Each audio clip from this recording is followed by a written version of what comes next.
Coulomb का जो नियम है, ये दो स्थिर रखने वाले बल की गणना के लिए हम लोग पढ़ते हैं। मान के चलिए कि दो आवेश हैं, मान के चलो पहला आवेश है Q1 और इससे कुछ दूरी पर R पर एक दूसरा आवेश क्या है Q2। तो इनके बीच में जो आकर्षण या प्रतिकर्षण बल लगेगा, चूंकि यहाँ पे दोनों सजातीय हैं, ये भी प्लस है ये भी प्लस है, तो प्लस प्लस में क्या पढ़ाया था, प्रतिकर्षण। क्या होगा, प्रतिकर्षण। माइनस माइनस होते तो भी प्रतिकर्षण, प्लस माइनस होते तो आकर्षण। तो कूलॉम ने सन 1785 में इस नियम का प्रतिपादन किया था और बताया था कि अगर दो स्थिर रुके हुए आवेश है, ये गतिमान नहीं है, स्थिर विद्युत की आप पढ़ रहे हैं, स्थिर विद्युत की में उन चीजों की गणना करते हैं जहां पर आवेश कैसा है, स्थिर। तो अगर दो रुके हुए आवेश हैं Q1 Q2 आपस में किसी दूरी पर रखें, कितने पर, R पर, तो उनके बीच कितना बल लगेगा, जो बल है वो समानुपाती होता है उनके आवेशों के परिमाणों के गुणनफल के। मतलब पहला आवेश का परिमाण Q1, दूसरे आवेश का परिमाण Q2, इनके गुणनफल के समानुपाती होता है। और वो जो बल है उनके बीच की दूरी का वर्ग, तो बीच की दूरी कितनी है, R, उसका वर्ग कितना है, उसका व्युत्क्रमानुपाती मतलब 1/r²। तो इसको क्या लिखेंगे, समीकरण नंबर 2। तो समीकरण 1 व 2 से इनको कंबाइंड करेंगे तो बताओ क्या हो जाएगा, F समानुपाती Q1 Q2 बटा R। समानुपाती का चिन्ह हटाएंगे, नियतांक क्या आया, K, Q1 Q2 बटा R²। ठीक है। K क्या कहलाता है, स्थिर वैद्युत नियतांक। K को क्या बोलते हैं, स्थिर वैद्युत नियतांक। और K का मान माध्यम पर निर्भर करता है, K का मान माध्यम पर निर्भर करता है, माध्यम पर निर्भर करता है। ठीक है, निर्भर करता है। अब केस वन मतलब क्या कि भाई अगर उन दोनों आवेशों को आप सबसे पहले वायु में ले लेते हैं, पहला माध्यम क्या ले लेते हैं, वायु।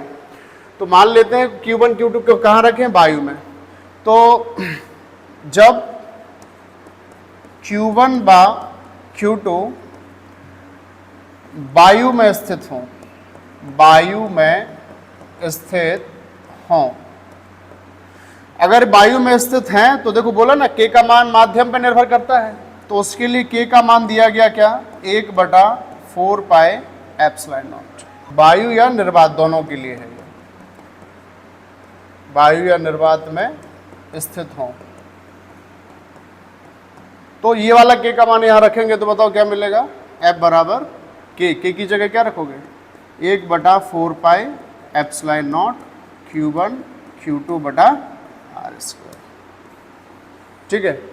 अब ये जो एप्सिलॉन नॉट होता है, एप्सिलॉन नॉट को क्या बोलते हैं, वायु या निर्वात की विद्युतशीलता। क्या बोलते हैं, वायु या निर्वात की विद्युतशीलता।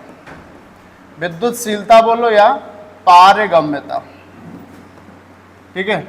और ये जो एप्सिलॉन नॉट होता है इसका मान होता है, अब अगर ये एप्सिलॉन नॉट का मान आप यहां रखोगे, किसमें, इसको भूल जाइए, यहाँ पे एप्सिलॉन नॉट का मान यहाँ रखोगे, पाई का मान 3.14 रखोगे, तो इस पूरे का एक मान होता है 1/4 पाई एप्सिलॉन नॉट का जो मान होता है वो होता है 9 × 10⁹ और इसकी इकाई आती है न्यूटन मीटर स्क्वायर पर कूलम स्क्वायर। अभी मैं बता रहा हूँ ये इकाई कैसे आती है ये, ठीक है ना, इसके लिए टेंशन लेने की जरूरत नहीं है। अब ये बात बताइए, ये तो फॉर्मूला मिल गया आपको वायु के लिए कि अगर वायु में रखे हो Q1 Q2 तो उनके बीच इतना बल लगेगा।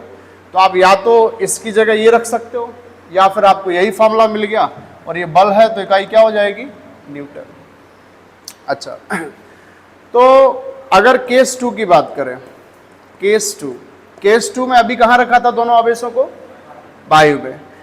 तो जब Q1 व Q2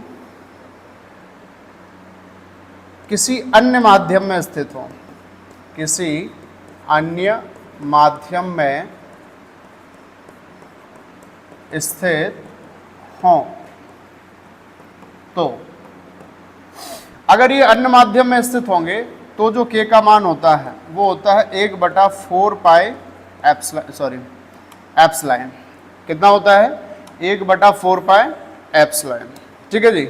एप्सिलॉन को बोलते हैं एब्सोल्यूट परमिटिविटी, मतलब जो है आपेक्षिक विद्युतशीलता। तो एप्सिलॉन का मान क्या रखते हैं, एप्सिलॉन का मान होता है एप्सिलॉन नॉट इंटू के, या इस एप्सिलॉन का मान एक और रखा जाता है epsilon naught into epsilon R. ठीक है जी। अब देखो ध्यान से, अन्य माध्यम के लिए, वायु के लिए हमने यहां क्या लिखा था एप्सिलॉन नॉट, किसी अन्य माध्यम के लिए क्या लिखा एप्सिलॉन। उस एप्सिलॉन का मान क्या होता है एप्सिलॉन नॉट इंटू के को क्या बोलते हैं डाइलेक्ट्रिक कांस्टेंट। क्या बोलते हैं डाइलेक्ट्रिक कांस्टेंट। अभी बता रहे हैं क्या होता है सापेक्षिक विद्युतशीलता, है ना। अब आपने क्या करना है, ये वाला के का मान उठा के उस समीकरण में रखना है। कौन से समीकरण में, ये आपका मेन समीकरण, यहां पे के का मान रख देंगे तो बताइए क्या हो जाएगा, F बराबर के की जगह क्या रखोगे ये, तो क्या आएगा 1/4 pi epsilon into Q1 Q2 upon R square. अब इस एप्सिलॉन की जगह क्या रखो, या तो ये रखो या तो ये रखो। तो जो ज्यादातर पॉपुलर है वो ये है के फॉर्म में, तो क्या है 1/4 पाई एप्सिलॉन की जगह क्या रखेंगे एप्सिलॉन नॉट इंटू के, इंटू क्या हो जाएगा Q1 Q2 upon R square. तो इतना बल किसी अन्य माध्यम में लगेगा। अब चूंकि अन्य माध्यम के बारे में क्या बात हुई, अन्य माध्यम का मतलब ये है कि भाई वो वायु के अलावा, जैसे कि पानी में रखा है, कांच में रखा है, धातु के माध्यम में रखा है। परावैद्युतांक को बताओ किससे दर्शाया हमने, के से। तो परावैद्युतांक जो के होता है क्या होता है, ये किसी माध्यम की निरपेक्ष विद्युतशीलता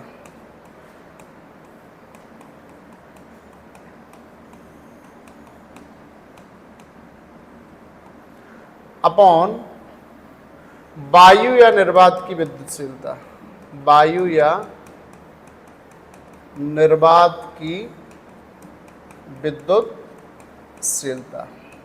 देखो सबसे पहले विद्युतशीलता शब्द क्या होता है इसका मतलब समझो। के बराबर, इसको निरपेक्ष विद्युतशीलता को क्या लिखवाया था अभी एप्सिलॉन बटे वायु की बताओ एप्सिलॉन नॉट, तो इसे बोलते हैं क्या परावैद्युतांक। सिंपल सी भाषा है, क्या किसी माध्यम की निरपेक्ष विद्युतशीलता और वायु या निर्वात की विद्युतशीलता के अनुपात को उस माध्यम का परावैद्युतांक कहते हैं। सही है क्या। अच्छा एक बात बताओ, अगर बिंदु आवेश है तो वायु या निर्वात की विद्युतशीलता तो एक समान रहने वाली है, लेकिन अगर जल में रखोगे तो अलग होगा, कांच में रखोगे तो अलग होगा, तो माध्यम का बदलता जाएगा। तो हर बार नया मान आएगा। मान के चलो एक बार माध्यम जल लिया तो उसके लिए अलग होती है ये, लेकिन वायु के लिए तो सेम रहेगी, तो एक मान आएगा। अब की बार कांच में रखा तो कांच के लिए अलग होगा विद्युतशीलता, लेकिन वायु के लिए तो सेम रहेगी। तो किसी भी माध्यम और हमेशा एक जो फिक्स है वो कौन है वायु, उनकी निरपेक्ष विद्युतशीलताओं के अनुपात को क्या बोलते हैं उस माध्यम का परावैद्युतांक। उदाहरण में देखना कि जैसे वायु हो गया O2, N2, H2, इन सब का परावैद्युतांक होता है 1। क्या बोला हमने, हवा, ऑक्सीजन, नाइट्रोजन, हाइड्रोजन, इन सभी गैसों के लिए परावैद्युतांक कितना होता है 1। और मिट्टी का तेल या केरोसिन ऑब्जेक्टिव में आ जाता है, मिट्टी का तेल या इसी को क्या बोलते हैं केरोसिन, तो इसके लिए होता है 2.0 मतलब 2.0 मतलब 2। धातु का परावैद्युतांक पेपर में आएगा, स्टार मार्क लगाइए। धातु का परावैद्युतांक होता है अनंत। धातु का परावैद्युतांक कितना होता है अनंत होता है। और जल का परावैद्युतांक होता है 80.4। 80.4 ये आपको वैल्यू याद रखनी है धातु की, जल की, और गैसों के लिए कितना होता है 1, मिट्टी के तेल का कितना होता है 2।